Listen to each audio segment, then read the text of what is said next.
hospital security under review. What's hope will come as part of an independent investigation. Saskatoon police use less force on calls. What's behind the trend? And the Riders gear up for their preseason game against Winnipeg in Saskatoon. This is CTV News with Chantel Saunders. Good evening. Safety at Saskatchewan hospitals is under the microscope tonight as the government launches an independent review into security practices at healthcare facilities. CTV's Laura Woodward on the concerns raised and what this investigation aims to put forward. Inside these Saskatchewan hospitals, an increase of violence. It's spitting, it's hitting, it's punching, it's weapons. I myself have been threatened to get shot just for helping a client. In January, the NDP shared this photo showing knives seized from people entering St. Paul's Hospital before metal detectors were installed. The rise in violent incidents is prompting the government to launch an independent review of hospital safety and security, conducted by Buckingham Security Services, led by Saskatoon's former police chief and the province's past chief coroner, Clive Wayhill. So we're going to be looking at safety inside the hospital, infrastructure safety itself, and then safety around the outside, the perimeter of the hospital as well. Wayhill says the 30-person team will assess 26 healthcare facilities in the province. A phone line and dedicated email have also been set up for people to share personal experiences and concerns. I think success would look that we could improve the system that we have right now, bring some uniformity right across the province, and make the hospitals a safe place that people feel safe going to. This independent review is great, but it can't delay further action today. The Saskatchewan Union of Nurses says some of its members are leaving the profession because of violence on the job, and more protective measures can't wait. And so we need to act right now. The review is expected to begin this week and take about 6 months to complete. At the end, recommendations will be made aimed at improving safety for staff, patients, and visitors across Saskatchewan hospitals. Laura Woodward, CTV News, Saskatoon.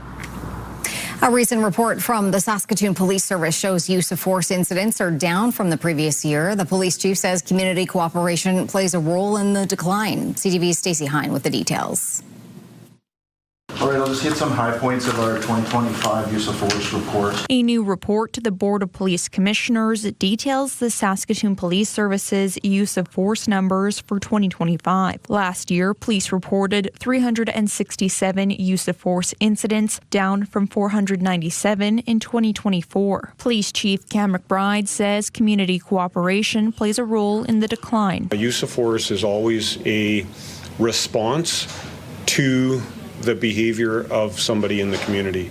And where there's compliance from individuals that we're dealing with in the community, the use of force is always lower. The report notes the service changed its reporting software a couple of years ago and now tracks multiple uses of force within a single incident, which makes year-to-year comparisons before 2024 unreliable. The report says officers used batons twice last year, a taser 32 times, pointed a gun 9 times, and fired a gun 3 times. Physical force was used 156 times, down from 209 in 2024. Calling in the tactical support unit is also considered a use of force. That happened 30 times last year. McBride says officers continually assess situations, which can quickly escalate or de-escalate. If the officer feels threatened, or if the officer perceives that somebody else in the community is feeling threatened or being threatened, then it escalates things. But ideally, no force is the best option. The report also notes public safety unit deployments have increased as the team responds to a growing number of protests in the city, with the unit now deployed weekly. We wanted the board to be aware of how many times we're deploying them, because it is a significant cost when we have to send out a special team like that to deal with a circumstance. Stacey Hine, CTV News, Saskatoon. Saskatoon police spent the last couple of days stepping up enforcement. Officers were out at several locations in and around Saskatoon as part of a selective traffic enforcement program known as STEP. This enforcement drive focusing on impaired and distracted driving, seatbelt use, speeding, unlicensed driving, and vehicle registration, as well as vehicle violations. The goal is to improve traffic safety in Saskatchewan. A fire at an apartment complex forcing people from their homes this afternoon. This was the scene in the 800 block of Appleby Drive at about 3 o'clock. Firefighters battling smoke and flames that were coming from the roof. Extensive damage to the exterior can be seen. There's no word on what caused the fire or a damage estimate at this time. The Saskatchewan Public Safety Agency says 4 communities still have active emergency declarations due to flooding. The SPSA continues to say that it is still supporting what it considers 21 active flooding incidents. That's down significantly from early last week when 18 communities were under states of emergency following spring storms and spring melting. So what we're seeing for as far as infrastructure damage, there's a lot around Prince Albert. There was some around Meadow Lake, and it's kind of on that northern fringe where most of the water is, down through Quill Lake, that area. Jacques adding that municipalities impacted by flooding continue to work in their recovery efforts, which includes repairing roads washed out by heavy water flows.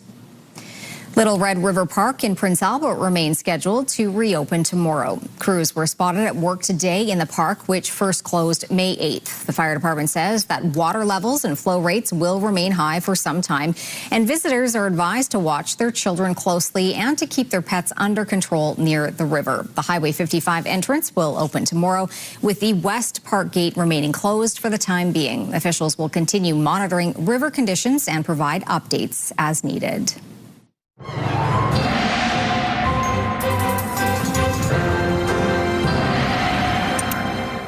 It should be a nice day for anyone headed to the park this weekend, Jeff. It most certainly should be. We've got ourselves temperatures that are going to be nicely into the high teens, low 20s, and getting warmer as we make our way into next week. But let's talk about the here and now.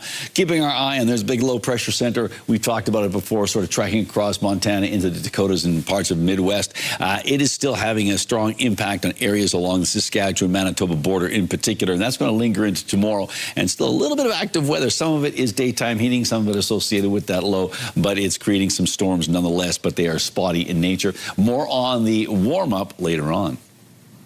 A boost today for Saskatchewan's steel industry hit hard by U.S. tariffs. The minister responsible for Prairie's Economic Development Canada announced more than $8.1 million will go toward helping Saskatchewan steel in light of tariff-related pressures. 3 companies will receive $1 million each, while a large portion of it will go to the Saskatchewan Trade and Export Partnership Program. The support will help STEP deliver programming across the prairies, and it'll help businesses focus on diversifying their markets, modifying their products, giving more companies the tools that they need to sell beyond our borders, and really to compete in this changing global economy. Because the funds are tariff relief, it is non-repayable. A lockout of maintenance and food services workers at 15 Wing Moose Jaw has entered its second week. The union, representing more than 30 employees, has been off the job since last Wednesday.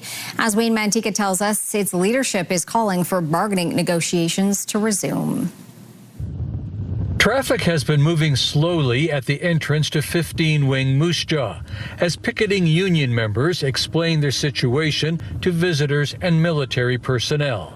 And, you know, we don't even have a living wage, to be honest. It's just not like $16.21 for a lot of the people. It's just not enough. Even if you're full time, they're still going into town and having to take a second job to make ends meet, you know. We've got families to feed and bills to pay like everybody else. The cooks, cleaners, and maintenance staff have been locked out by their employers since last Wednesday. They are affiliated with Sodexo, an outside contractor. Union leadership is prepared to continue bargaining. The employees that are on strike right now work for a subcontractor to a contractor who is paid by DND. If they were federal public service employees, they would be making a living wage. They, as happens at all the other bases where it is federal public service workers doing this work. In a written statement, Sodexo said it does not comment on these matters. The military said it would be inappropriate for it to comment on a labor dispute between two parties that does not involve 15 Wing. Wayne Mantica, CTV News, Regina. The Saskatchewan Roughriders are winding down the work week as a preseason game with the Winnipeg Blue Bombers at Griffith Stadium is set for Saturday. As Keenan Sorokon reports, the mood at practice was light, but that didn't affect the intensity on the fields.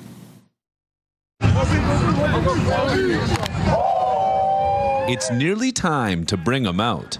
The Saskatchewan Roughriders held their final practice in Saskatoon on Thursday ahead of Saturday's preseason finale against the Winnipeg Blue Bombers, and the intensity on the field matched the fun amongst teammates. It's the fine line that we always try to walk. We want to have fun here, man. You know, it's football. Players weren't holding back Thursday, celebrating and congratulating one another, which was most evident in this showcase drill, where Keyshawn Johnson got the better of rookie first-round pick Malcolm Bell. I got put on a challenge, great rep, he won. It's like, I'm going to see you next time. Yes, sir. Fans will get to see their first look of free agent signing Josh Woods, a new key member of the linebackers who is quickly getting up to speed. Just a great group. Like, we literally do have a really good group, and everybody generally, I feel like, likes each other and wants each other to be better and the best. The focus now shifts to Saturday, where players are eager to see up to 10,000 fans fill Griffith Stadium for the first game here since 1991. Even though it's a small venue, it's going to be rocking. It's Saskatchewan. They got great fans, and they always show when it's time. I heard togas is maybe a thing here. I hope that's a thing. I want to see that. But, one thing I do know, you could put a field anywhere in this province, and people are going to show up in green and white. Perhaps the most popular player in the lead up to Saturday is Daniel Wiebe. Used to catching touchdowns here week in and week out as a U of S Husky, he'll have plenty of family and friends on hand to watch him run onto the field as a Rider. It's honestly hard to even imagine right now. I'm just super excited, really looking forward to it. The Riders will hold a walkthrough on Friday with festivities beginning at Griffith Stadium at 2 p.m. on Saturday. Keenan Sorokon, CTV News, Saskatoon.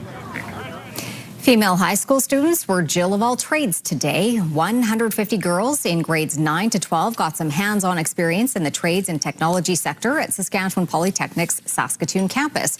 It was a chance to get a closer look at some of the school's programs, including welding, carpentry, mining engineering, design, and manufacturing. More than 80 people volunteered, serving as role models and mentors for the young women. The program head says it's encouraging to see the look on girls' faces as they try something new and exciting. It's so encouraging at the end of the day to see these young ladies with just excitement and newfound confidence in the skills that they've learned, in the conversations they've had. It's definitely a motivational day of growth for these young ladies, and it's a perfect opportunity for them to explore careers that might not be a general consideration for them. Women in Trades and Technology is designed to inspire participants to pursue a career in trades and technology, building a more diverse workforce.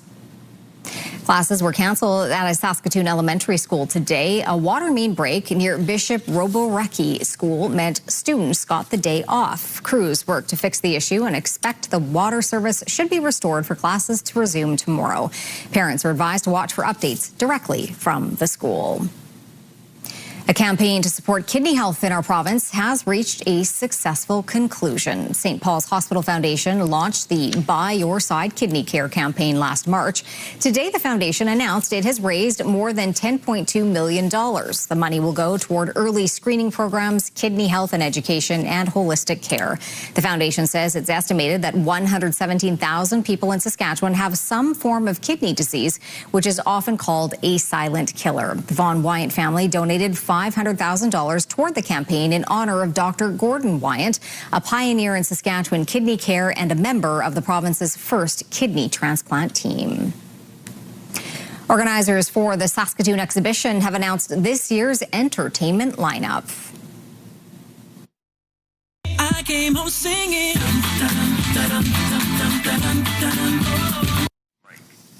Sean Desmond and Theory of a Dead Man will be among the talent taking to the grandstand this summer. Mother, Streetheart, and Josh Ross will also perform on the main stage.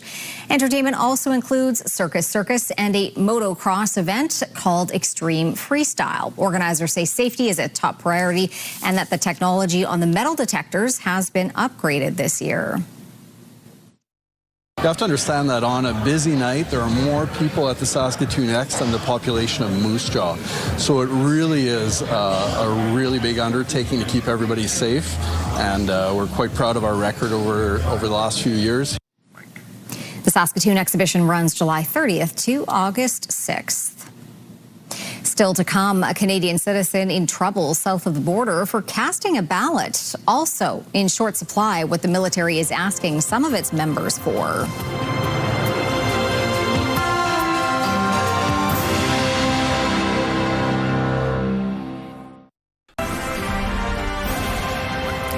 You're watching CTV News Live from downtown Saskatoon. Thanks for staying with us. More fallout today on staffing issues at Regina's Urgent Care Centre. Concern is being raised as the province rolls out the centres in other cities, including Saskatoon. As Donovan May shows us, the centre has faced operational disruptions nearly a dozen times already this year. It's been a consistent announcement from the Saskatchewan Health Authority. Reduced hours for Regina's Urgent Care Centre.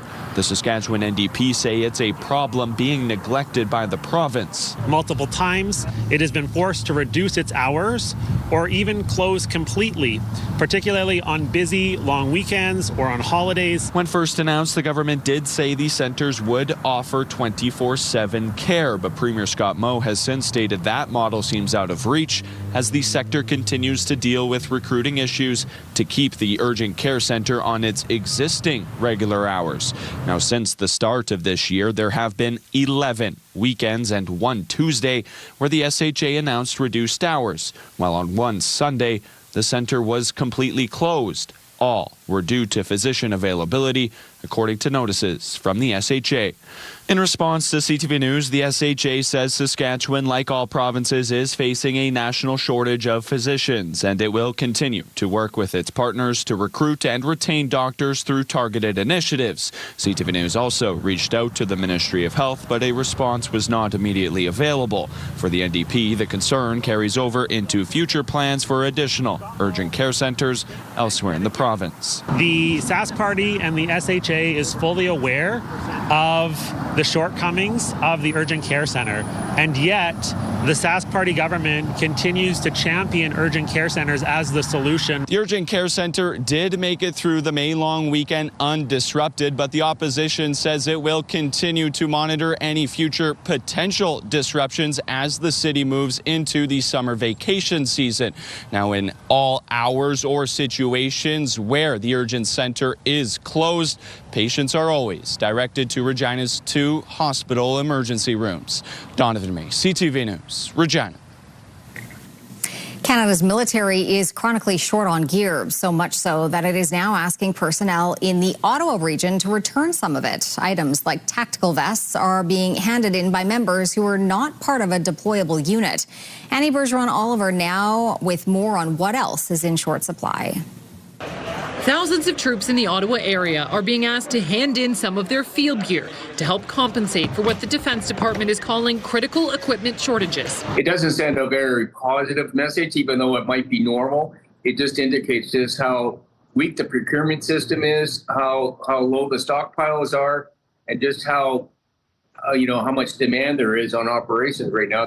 About 10,000 troops received an email last week requesting they return rucksacks, patrol packs, tactical vests, and fragmentation vests. The Defence Department says the equipment will be reissued to deployable units. Personnel in non-deployable units do not require this equipment for their day-to-day duties. This, in conjunction with several other initiatives, will also help address potential shortfalls of items, particularly of highly demanded sizes. It's a reflection of the mindset we've lived through several generations at National Defence, which is without enough to go around, you get by with as much as you can get away with. Ottawa has promised to scale up military recruitment and add tens of billions to the defence budget. But experts say changing that scarcity mindset and modernizing procurement policies will take time.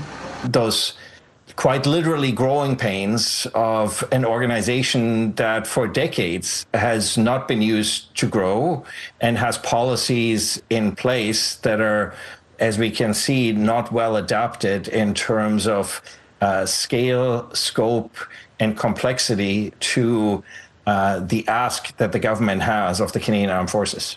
The department says these kinds of requests are issued periodically and that the gear could go to Latvia to new recruits or be used for training.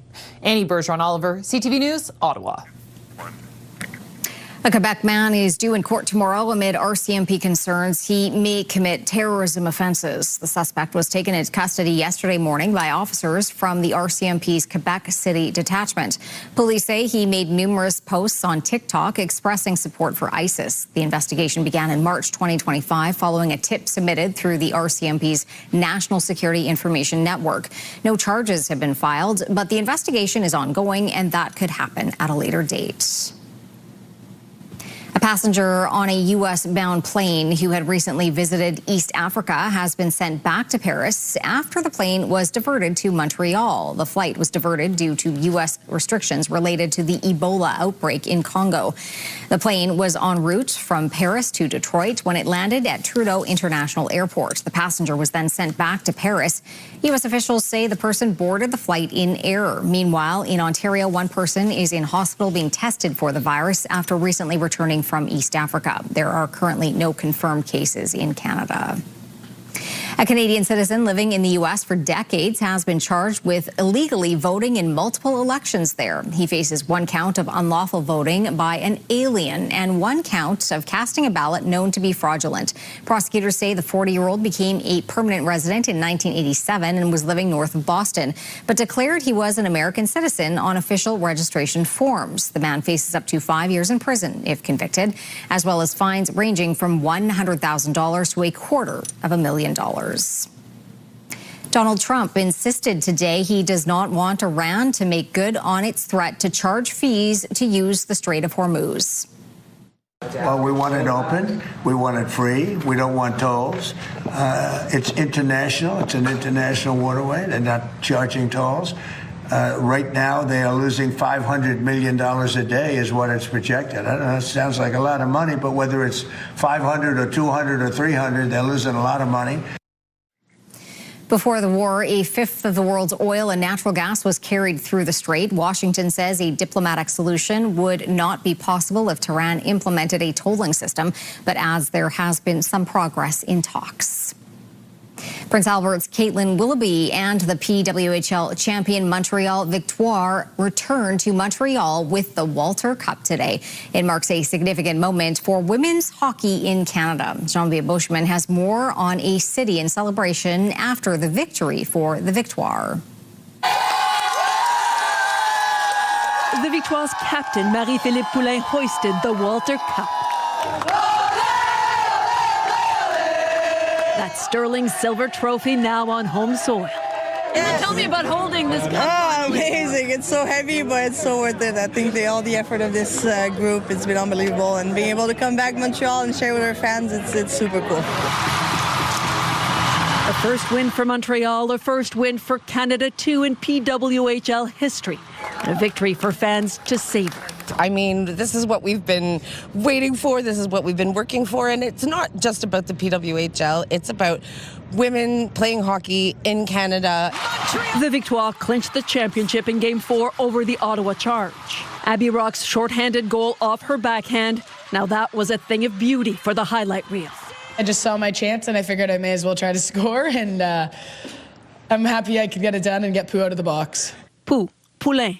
Her team was determined to do everything possible so the world and Olympic champion would also add this piece of hardware missing from her trophy case. But she says it's the team's win and it will serve as inspiration for girls now growing up dreaming of hockey glory. Yeah, I was that little kid back in the day where there's not many possibilities for us. There was a lot of men's hockey, but the Karen Ouellet, the Kim St. Pierre, they paved the way for all of us, and being able to do that and inspire the young generation, being part of PWHL. And there will be a public celebration in coming days where the Victoire will show off the Walter Cup. Geneviève Beauchemin, CTV News, Montreal.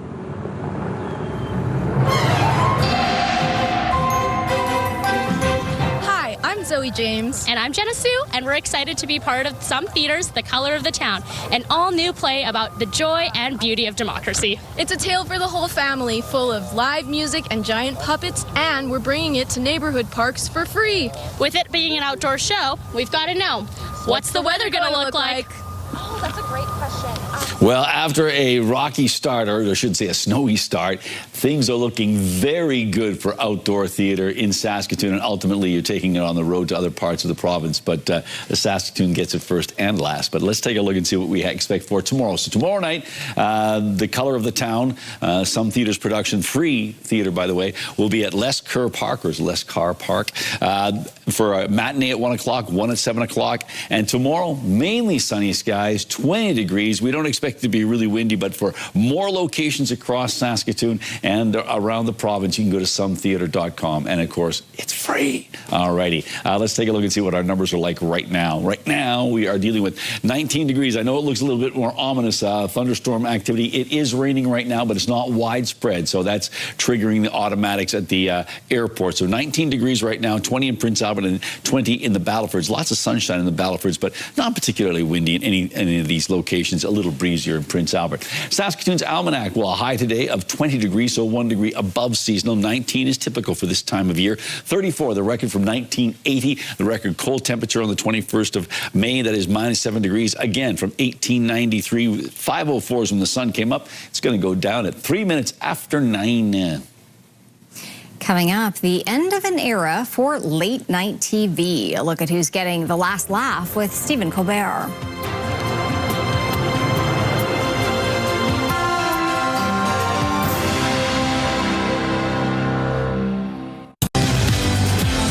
Top WHL prospects are back on ice. Friday on Your Morning, we're at Regina Pat's Spring Development Camp talking to the GM, who is still looking for a head coach. All right, let's take a look through the live lens of rain cam. Yeah, a few drops of rain on the lens right now. And if you can see, maybe I'm getting out of the way. Okay, there's a half a rainbow here somewhere. Is it still there? I can't see it. Oh, over the Radisson. Okay, there we go. Right over there. In there somewhere. Okay, well, okay. If you can't see it, use your imagination. But still, it's raining out there, and yes, it is refracting some of the light. So there we go. Okay, I guess that's on me.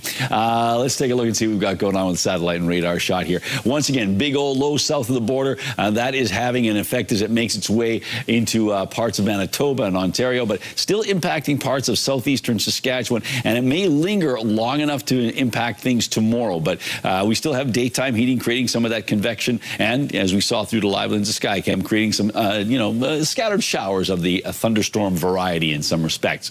So 19 degrees in Saskatoon, 20 in Prince Albert and the Battlefords, a bit more sunshine in the Battlefords there. The hot spot in the province, that was Waseca at 21 degrees, Collins Bay, the cold spot at -2. Around the province we go. We've got ourselves 19 degrees in Lloydminster, 14 in Swift Current, 17 in Moose Jaw, 12 in Yorkton, and 13 in both Regina and Estevan. Into central parts of the province, temperatures ranging from, looks like 14 degrees in Watrous right now. It gets as warm as 20 in a couple of locations. A lot of locations sort of in the mid to high teens right now. 16 in Hudson Bay, 15 in Wynyard, 17 in Meadow Lake. Up north, well, temperatures warm there as well, in the teens, and nicely so. 19 degrees in Stony Rapids. It's also 19 in South End and Buffalo Narrows. 18 degrees in Sandy Bay, Island Falls, 16 in La Ronge. And down south, 13 degrees right now in the corners there at East End and Carlisle, 12 in Broadview and Melville, 13 as well in Last Mountain, but 16 in Outlook and Leader, and we've got ourselves 16 in Coronach and Weyburn too.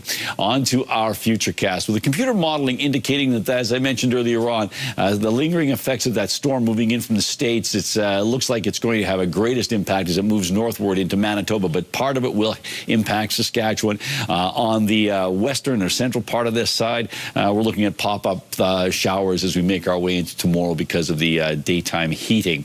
Cloudy or mainly cloudy skies for northern Saskatchewan, temperatures in the high teens, low 20s for Friday. A similar temperature pattern for west central Saskatchewan, a bit more cloud in Meadow Lake than in Spiritwood, Kindersley, and Rosetown. And then we have mainly sunny skies for Maple Creek, Leader, and Outlook, mainly cloudy conditions in Swift Current. Again, temperatures not really varying all that much, basically around 19 or 20 degrees into southeastern Saskatchewan. A little cooler in Yorkton, where there's about a a 30% chance. I take that back, about a 60% chance of some showers.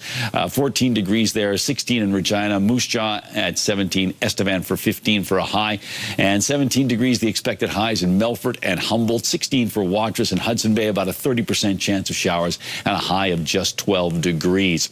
So a slight chance of showers tonight in the Battlefords region with a risk of a thunderstorm, 4 degrees. Then things will start to clear off, and then tomorrow we've got ourselves 21 degrees, mainly sunny skies, 23 on Saturday and Sunday, 27 to start the work week, and getting up to 28, and then there's a chance of showers with a risk of a thunderstorm on Wednesday. For Prince Albert, an overnight temperature of 5 degrees. Again, 30% chance of showers, risk of a thunderstorm, mainly sunny, and 21 tomorrow. And then for Saturday, 22 degrees, 25 on Sunday, 2 degrees warmer than that on Monday, but 30 on Tuesday, and staying warm on Wednesday and Thursday under mainly cloudy skies with highs of 27. Saskatoon's temperature tonight dropping down to 4 degrees, a slight chance of showers, and yes, a risk of a thunderstorm, but that'll probably dissipate before midnight. And then we've got ourselves 20 degrees, and then the 7-day forecast for Saskatoon and area really warming up. Look at that, 31 big degrees on Tuesday and 27 on Wednesday and Thursday.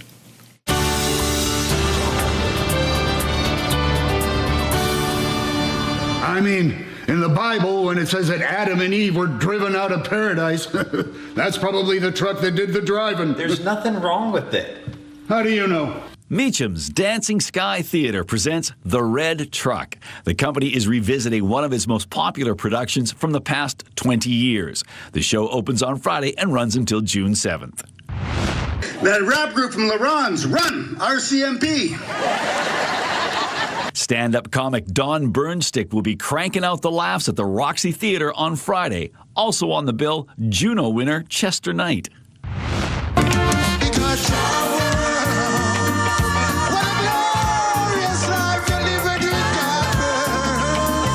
Friday night, the Capitol Music Club welcomes reggae artist Ja Kutta to its stage. Oh, look! A toaster! And it's a 2-slot! The comic strippers return to Saskatoon. Their improvised comedy hits the stage of the Broadway Theatre on Friday night. Saturday night, the Broadway hosts the Saskatoon Jazz Orchestra as it pays tribute to composer Billy Strayhorn.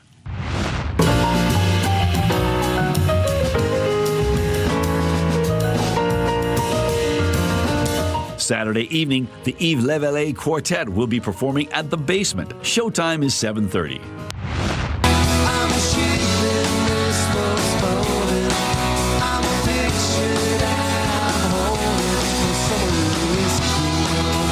Thursday, May 28th, Odds are live on stage at the Capitol Music Club. Jeff, an annual memorial is coming up this weekend. Yes, and it's also a time to not only reflect, but also to learn something. We are here at the Synagogue of Congress Agudas Israel with Rabbi Claudio. And first of all, thank you for letting us be here today. Thank you. Thank you for being here. Now, this Sunday is the annual Holocaust Memorial Service. It's open to everyone, but for people who have never been to the Holocaust Memorial Service, can you let us know what happens? We commemorate the Holocaust once a year, and we honor the memory of the victims, the 6 million of Jews who were assassinated during the Second War. We also honor all the other people who also were killed in the war.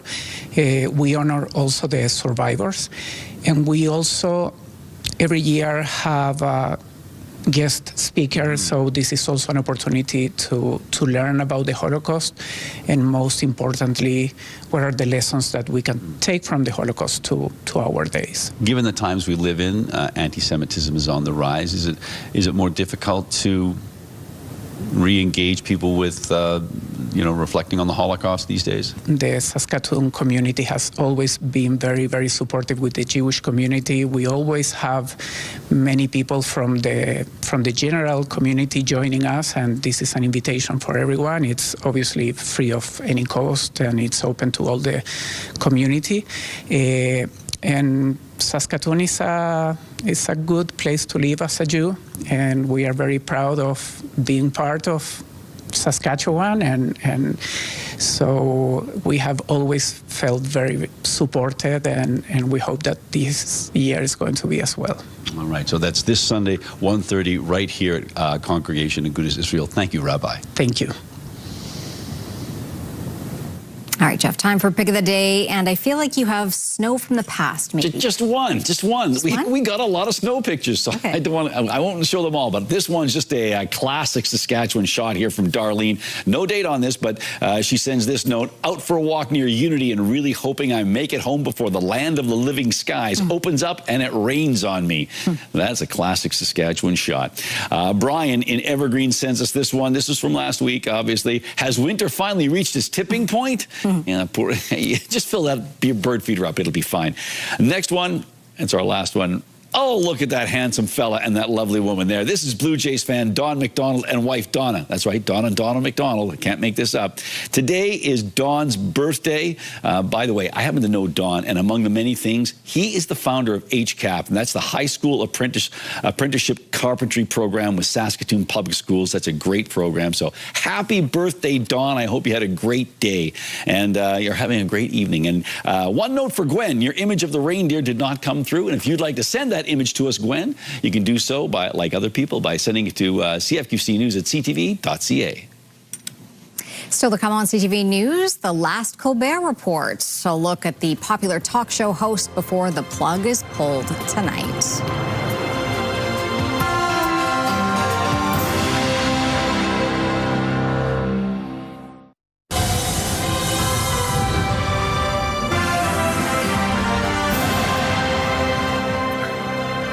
Tonight marks the end of an era as late-night show host Stephen Colbert delivers his final sign-off. The program comes to an end after a 33-year run.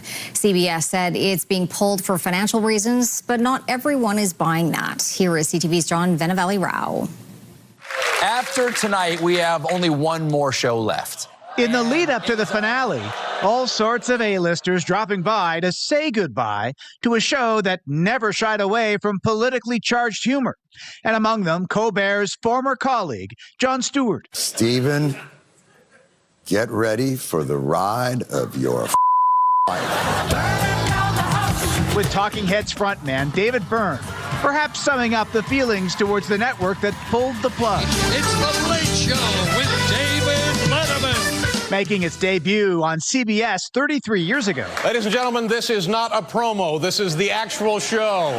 Stephen Colbert took the helm in 2015. We are up here for the wanton destruction of CBS property. David Letterman recently joining him. This is yours. This is my desk chair. To mark the show's controversial demise, announced after Colbert mocked a $16 million settlement between CBS parent company Paramount and U.S. President Donald Trump, calling it a big fat bribe. CBS insists the show's cancellation was a purely financial decision, but the timing left many unconvinced. He took politics and made it part of the everyday conversation in a way that was satirical. He was trying to get people to think. Recently joining Colbert on set, his fellow late-night hosts. Is there anything that we have not touched on before we move on to this? I'm curious. The outrage that your show is being thrown off the air? Yeah. Some worry others will suffer the same fate. You know, Seth Meyers is trying to introduce himself as next, you know, so these guys see it coming. Anybody here from Canada? Colbert often made Canada part of the conversation. From lampooning Trump's tariffs. Why tax our maple sap? To interviewing Canadian politicians and celebrities, even belting out a classic maritime folk song. But I'm a broken man on a Halifax pier, the last of Barrett's privateers. And now for Colbert, it's one last show and a late-night landscape that may never be the same. John Venavali-Rao, CTV News, Toronto. When we come back, how farmers are faring in the field, and later a Made in Saskatchewan superhero onto his next adventures.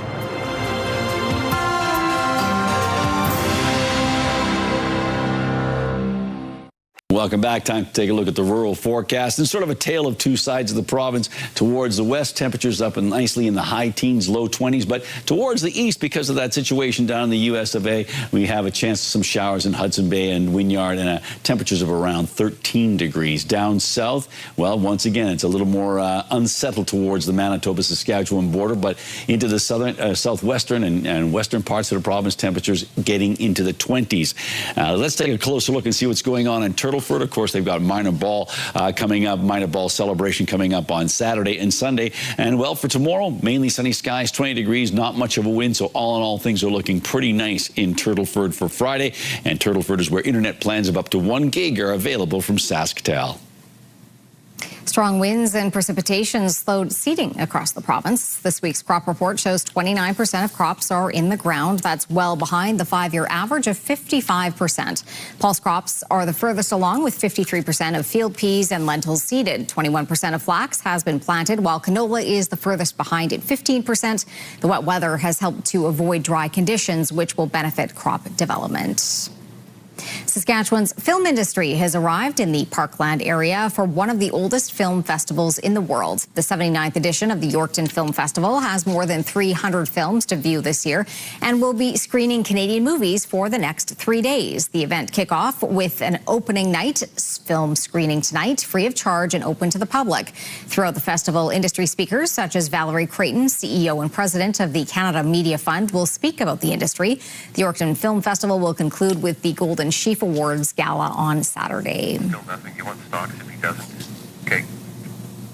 Some sad news out of the NASCAR world. Two-time Cup Series champion Kyle Busch has died.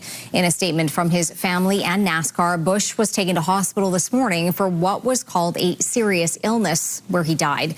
He was supposed to drive in 2 races this weekend. Busch was 41 years old. Coming up, a cameo for a familiar face in a Saskatoon-based comic book. Then a baby hippo gets its first bath.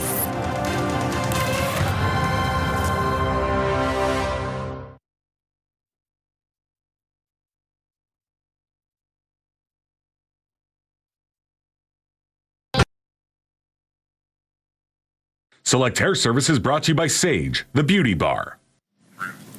A quick update from Alberta. The premier there, Danielle Smith, announcing moments ago her government will appeal the recent court decision that would prevent Alberta from voting on the issue of separation from Canada. She added the matter would be taken to the Supreme Court of Canada if necessary. So that happening just a few minutes ago. All right, well, Canadian superhero is back in action, and parts of his evolving story features a very familiar face to CTV viewers. Skybreaker 2 is out. The comic book written by Stephen Boyd in Saskatoon tells the story of a boy from Saskatchewan who was abandoned as a baby and grows up to discover he has superpowers and can help people. In the second edition of the story, CTV's Laura Woodward is featured reporting live from the Saskatoon airport as an inbound plane is having troubles. Boyd moved from Tennessee to Saskatoon in 2017 and says he loves it here. And if you want to know what happened at the airport, you'll have to pick up Skybreaker 2. And Boyd is teasing us, saying the third edition is in the works. So I think in the third edition, we find out Laura has superpowers. Maybe. She already does. How do you not know that? Oh, what? What? Yeah. A baby hippopotamus at Berlin Zoo has taken its first outdoor bath. The young animal, born on May 9th, explored its surroundings curiously as it splashed in shallow water under staff supervision this week. Zoo officials said the female calf is developing well, drinking regularly, and already weighs about 22 pounds. The calf is a Pygmy hippo, which species is classified as endangered, with fewer than 2,500 adults believed to be remaining in the wild. That's excellent. Western Africa. And so cute. That is cute. Yeah, when I start drinking regularly, I like to have outdoor baths too. Okay. Yep. On your own time. Let's take a look. We got great bathing weather here, folks. Let's take a look. Tomorrow we're going to hit a daytime high of 20 degrees, but warm throughout the day and not particularly windy, so things are great for tarps off. Your poor neighbors. Yeah, they're scarred for life. Well, at least now Thank goodness there's a fence, which I will be painting this weekend. There you go. At least they've been warned, right? That's right. Thanks for watching. Break out the dove. Sorry to cause nightmares tonight.